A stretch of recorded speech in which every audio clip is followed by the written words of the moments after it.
Boss ಟಿವಿಯ ಸಮಸ್ತ ವೀಕ್ಷಕರಿಗೂ ನಮಸ್ಕಾರ. ನಾನು ನಿಮ್ಮ ತೀರ್ಥಸ್ವಾಮಿ ಬಾಬು. ಬಹಳ ದಿನಗಳ ನಂತರ ಗ್ಯಾಪ್ ಆಯಿತು. ಗ್ಯಾಪ್ ಆದ ನಂತರ ನಮಗೆ ಆರ್ಯವರ್ಧನ್ ಗುರೂಜಿಯವರು ಇವತ್ತು ಸಿಕ್ಕಿದ್ದಾರೆ. ಅವ್ರ ಹತ್ರ ಸಾಕಷ್ಟು ವಿಚಾರಗಳು ಮಾತಾಡೋ ಇದೆಚ್ಚೆ ಅವ್ರನ್ನೇ ಕೇಳ್ತಾ ಹೋಗೋಣ. ಕಾಂಟ್ರವರ್ಸಿಯಿಂದ ಹಿಡಿದು ಟ್ರೆಂಡಿಂಗಿಂದ ಹಿಡಿದು ಎಲ್ಲ ವಿಚಾರಗಳ ಜೊತೆ ಮಾತಾಡ್ತಾ ಹೋಗ್ತೀವಿ. ಗುರುಗಳೇ ನಮಸ್ತೆ. ನಮಸ್ಕಾರ ಸರ್, ಬಾಸ್ ಟಿವಿಗೆ. ಓಕೆ, ಬಹಳ ದಿನ ಆದಮೇಲೆ ಸಿಕ್ಕಿದ್ದೀವಿ. ಹೌದು ಸರ್. ಏನು ಹೇಳ್ತೀರಾ? ಏನು ಹೇಳಿ, ನನಗೇನು ಗೊತ್ತಿಲ್ಲ. ನಾನು ರಾಶಿ ನ್ಯೂಮರಾಜ್ ಬಗ್ಗೆ ಹೇಳ್ತೀನಿ. ಓಕೆ, ನಾನೇನು ಹೇಳಿ, ನೀವೇನಾದ್ರು ಕೇಳಿದ್ರೆ ಹೇಳ್ತೀನಿ, ಹೇಳೋಂಥ ವಿಷಯಗಳು ಹೇಳ್ತೀನಿ. ಖಂಡಿತ ಸಾಕಷ್ಟು ಪ್ರಶ್ನೆಗಳಿದೆ. ಒಂದೇನಂತಂದರೆ, ಇತ್ತೀಚೆಗೆ ನೀವೇ ನೋಡಿರ್ತೀರ ಏನು ಟ್ರೆಂಡಲ್ಲಿದೆ ಅಂತ. ಒಂದು ಕ್ರಿಕೆಟ್ ಆಗಿರ್ಬೋದು, ಎಂಟರ್ಟೈನ್ಮೆಂಟ್ ಆಗಿರ್ಬೋದು, ಇನ್ನೊಂದು ಈ ಕಡೆ ಬಿಗ್ ಬಾಸು. ಸೊ ಎಲ್ಲ ವಿಚಾರಗಳ ಜೊತೆ ಮಾತಾಡೋಣ. ಸೊ ಒಂದೇನಂತಂದರೆ, ಈಗ ಇನ್ನೇನು ಕೆಲವೇ ದಿನ ಅಂದರೆ ಇನ್ನೊಂದು 2 ದಿನ ಇದೆ, ನೀವು ಬಿಗ್ ಬಾಸ್ನ ಮಾಜಿ ಸ್ಪರ್ಧೆ. ಅದಕ್ಕೋಸ್ಕರ ಈ ಪ್ರಶ್ನೆ ಕೇಳ್ತಾ ಇದ್ದೀನಿ. ಈ ಸೀಸನ್ ನೋಡ್ತಾ ಇದ್ದೀರಾ, ಯಾರು ನಿಮ್ಮ ಫೇವ್ರೆಟ್ ಸ್ಪರ್ಧಿ? ನನಗೆ ಫೇವ್ರೇಟ್ ಬಲ್ಲಿ ಗಿಲ್ಲಿ ಮತ್ತು ಅಶ್ವಿನಿ ಮೇಡಮ್ ಇಬ್ಬರು ನಾನು ತುಂಬ ಇಷ್ಟಪಡ್ತೀನಿ. ಇಬ್ಬರನ್ನ ಓಕೆ, ಇಷ್ಟಪಡ್ತೀನಿ ಅಂತ ಹೇಳಿದ್ರಿ. ಬಟ್ ಲಾಸ್ಟ್ ಒಂದು ಯಾವುದೋ ವಿಡಿಯೋ ವೈರಲ್ ಆಗಿತ್ತು, ಗಿಲ್ಲಿ ಗೆಲ್ಲಕ್ಕೆ ಚಾನ್ಸ್ ಇಲ್ಲ ಅನ್ನೋ ಥರ ಒಂದು ಸ್ಟೇಟ್ಮೆಂಟ್ ಕೊಟ್ಟಿದ್ರಿ. ನಾನು ಹಂಗೆ ಹೇಳಿಲ್ಲ, ನಾನು ಆ ಥರ ಹೇಳಿಲ್ಲ. ನಾನು ಹೇಳಿರೋದು ಏನಂದರೆ, ಇಬ್ಬರು ಕೈನೂ ಎತ್ಬೋದು ಅಂತ ಹೇಳಿರೋದು. ಏನು ಹೇಳಿ, ಇಬ್ಬರು ಅರ್ಹತೆ ಇದ್ದಾರೆ. ಇವ್ರು ಗಿಲ್ಲಿ ತಮಾಷೆ ಮಾಡಿದ್ದಾರೆ, ಇವ್ರು ಸೀರಿಯಸ್ ಆಗಿದ್ದಾರೆ. ಹಾಗಾಗಿ ಇಬ್ಬರು ಅರ್ಹತೆ ಇರೋ ಕ್ಯಾಂಡಿಡೇಟು, ಭಾಳ ಅದ್ಭುತವಾಗಿ. ಹಾಗಾಗಿ ಚೆನ್ನಾಗಿದ್ದಾರೆ, ಇಬ್ಬರು ಕೂಡ ಅರ್ಹತೆ ಇದ್ದಾರೆ. ಇಬ್ಬರಿಗೂ ಒಳ್ಳೆಯದಾಗಲಿ. ಅಲ್ಲ, ಒಂದು ಏನಕ್ಕೆ ಪ್ರಶ್ನೆ ಅಂತಂದರೆ, ಇಬ್ಬರದು ಒಂದು ಕಾಂಪಿಟೇಷನ್ ಜಾಸ್ತಿ ಇದೆ. ಈಗ ಫೈನಲ್ ಬಂತಂಗ ಒಂದು ಕಡೆ ಅಶ್ವಿನಿ ಗೆಲ್ತಾರೆ ಅಂತ, ಇನ್ನೊಂದು ಕಡೆ ಗಿಲ್ಲಿ ಗೆಲ್ತಾರೆ ಅಂತ. ಸೊ ನೀವು ನೋಡ್ತಾ ಇದ್ದೀರಾ ಅಂತ ಅಂದ್ಕೊಂಡಿದ್ದೀನಿ. ಅಟ್ಲೀಸ್ಟ್ ಫುಲ್ ಆದರೂ ಆಗದೇ ಇದ್ರು ಅಟ್ಲೀಸ್ಟ್ ಅವಾಗಾದ್ರೂ ನೋಡ್ತಾ ಇರ್ತೀರಾ.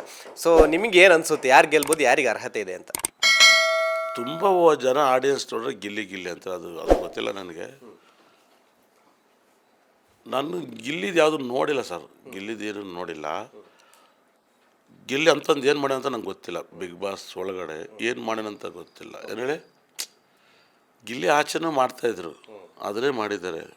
ಆ ಥರ ಏನಿಲ್ಲ. ಜನರಲ್ಲೇ ಕಾಮಿಡಿ ಪಂಚ್ ಮಾತಾಡೋರು ಇಲ್ಲ ಅಲ್ಲಿ, ಗೊತ್ತಿಲ್ಲ ನನಗೆ. ಇವಾಗ ನೆನೆಸ್ಕಿರೋ ಥರ ಒಂದು ಕಿಚನ್ ಮಾಡಿರೋದು, ಕ್ಯಾಪ್ಟನ್ ಮಾಡಿರೋದು, ಗೇಮ್ ಮಾಡಿರೋದು ಎಲ್ಲವನ್ನೂ ಅಳಿಬೇಕಲ್ಲ ಸರ್. ಏನು ಹೇಳಿ, ಬರೀ ಮಾತಾಡಿದ್ರೆ ನಾವು ನಾಳಿಂದ ಮಾತಾಡ್ತೀವಿ.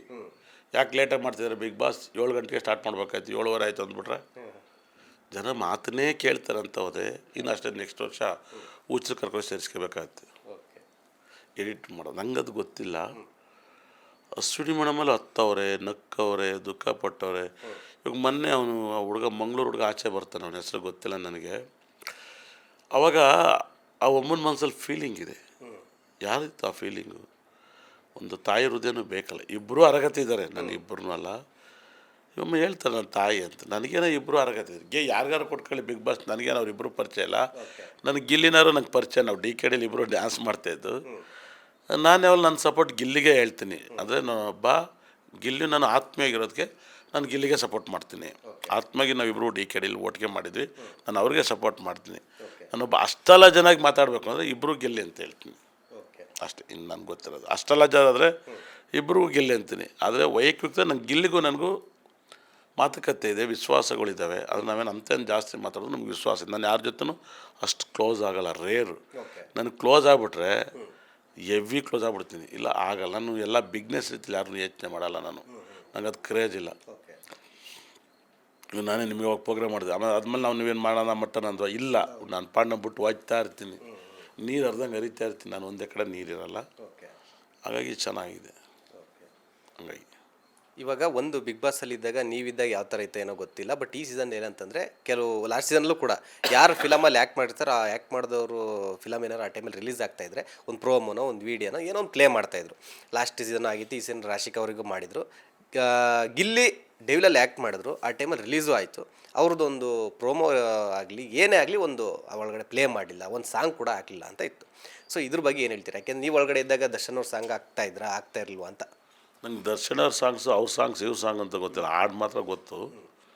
ನಾನು ಹಂಗಾಗಿ ಹೆಚ್ಚಿನ ಪಿಕ್ಚರಲ್ಲಿ ಭಾಳ ಕಮ್ಮಿ ನೋಡೋದು ನಾನು. ಏನು ಹೇಳಿ, ಪಿಕ್ಚರ್ ನೋಡೋದೇ ನಾನು ಭಾಳ ಕಮ್ಮಿ. ನಾನು ಯಾವ್ದು ನೋಡ್ತೀನಿ ಗೊತ್ತಾ, ತುಂಬ ಕಥೆನ ತಲೆ ಕೆಡಿಸ್ಕೊಂಡು ಮಾಡಿರ್ಬೇಕು. ಹೀರೋ ರಾಮ್ಸ್ ಪಿಕ್ಚರೆಲ್ಲ ನೋಡೋಲ್ಲ ನಾನು. ಕೂಗಾಡೋದು, ಕಿರ್ಚಾಡೋದು, ಬಿಲ್ಡಪ್ ಕೊಡೋದು ಇವೆಲ್ಲ ನಾವು ನೋಡೋಲ್ಲ. ಹೋದರೆ ಒಂದು ನನ್ನ ಬ್ರೈನ್ ಕಂಟ್ರೋಲ್ ಆಗಬೇಕು. 2 ಅವರ್ 3 ಅವರ್ ಥಿಯೇಟ್ರಲ್ಲಿ ಕೂತ್ರೆ ನಾನು ಯಾವ ಹೀರೋ ಫ್ಯಾನು ಫಾಲೋವರ್ಸ್ ಅಲ್ಲ. ಹಾಗಾಗಿ ಮೆಸೇಜ್ ಇರಬೇಕು. ಮೆಸೇಜೂ ಕೂಡ ನಕಾರ ಭಾಷೆಯಲ್ಲಿ ಕದ್ದು ಮಾಡೋಂಥ ಪಿಕ್ಚರ್ ನಾನು ಹೋಗಿ ನೋಡಿದ್ದು ಕಮ್ಮಿನಿ ಇವತ್ತವರೆಗೂ ಫಸ್ಟ್ ಆಫ್ ಆಲ್. ಹಾಗಾಗಿ ನನಗೆ ಗೊತ್ತಿಲ್ಲ, ನನಗೆ ಅದ್ರ ಬಗ್ಗೆ ಐಡಿಯಾ ಇಲ್ಲ ಸರ್. ಓಕೆ. ಇನ್ನೊಂದು ವಿಚಾರ ಏನಂತಂದರೆ ಇತ್ತೀಚೆಗೆ ಕಾಂಟ್ರವರ್ಸಿ ನಿಮಗೆ ಒಂಥರ ಏನು ಅರ್ಥ ಆಗಿಲ್ಲ, ಕೆಲವು ಸುತ್ಕೊಂಡು ಬರ್ತಾ ಇರುತ್ತೆ. ಕಾನ್ಸೆಪ್ಟ್ ಸರ್, ಸತ್ಯನೇ ಮಾತಾಡಿರ್ತೀವಿ, ಅದು ನೋವಾಗಿರ್ಬೋದು, ಬೇರೆ ನಂಗೆ ಗೊತ್ತಿಲ್ಲ. ಹೇಳಿ ಮುಂದಕ್ಕೆ. ಅದೇ ಏನಂತಂದ್ರೆ ಇತ್ತೀಚೆಗೆ ನಿಮ್ಮದು ಒಂದು 2-3 ಸಲ ಸುದೀಪ್ ಅವ್ರದ್ದು ವಿಚಾರವಾಗಿ ಕಾಂಟ್ರವರ್ಸಿ ಆಗಿತ್ತು. ಇತ್ತೀಚೆಗೆ ಮತ್ತೆ ತಿರ್ಗಾ ಲಾಸ್ಟ್ ಟೈಮ್ ಯಾವುದೋ ಒಂದು ಸ್ಟೇಟ್ಮೆಂಟಲ್ಲಿ ಮತ್ತೆ ತಳಕು ಹಾಕ್ಕೊಳ್ತು ಇದು ಮಾರ್ಕ್ ರಿಲೀಸ್ ಟೈಮಲ್ಲಿ.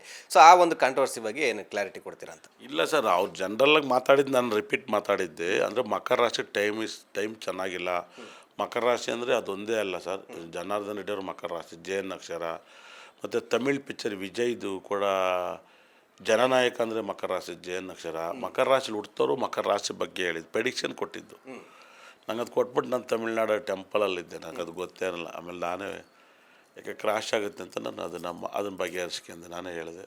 ನನಗೇನು ಆ ಥರ ಇಲ್ಲ, ಅಷ್ಟೇ, ಇನ್ನೇನಿಲ್ಲ. ಲೇಟೆಸ್ಟ್ ಹಾಗೂ ಇಂಟ್ರೆಸ್ಟಿಂಗ್ ಸುದ್ದಿಗಳಿಗಾಗಿ ಬಾಸ್ ಟಿವಿ ಕನ್ನಡ ಚಾನೆಲ್ನ ಸಬ್ಸ್ಕ್ರೈಬ್ ಮಾಡಿ. ಹಾಗೆಯೇ ಬೆಲ್ ಐಕಾನ್ ಪ್ರೆಸ್ ಮಾಡಿ. ಇದರ ಜೊತೆಗೆ ಫೇಸ್ಬುಕ್, ಇನ್ಸ್ಟಾಗ್ರಾಮ್, ಎಕ್ಸ್ನಲ್ಲೂ ಮಿಸ್ ಮಾಡದೆ ಫಾಲೋ ಮಾಡಿ.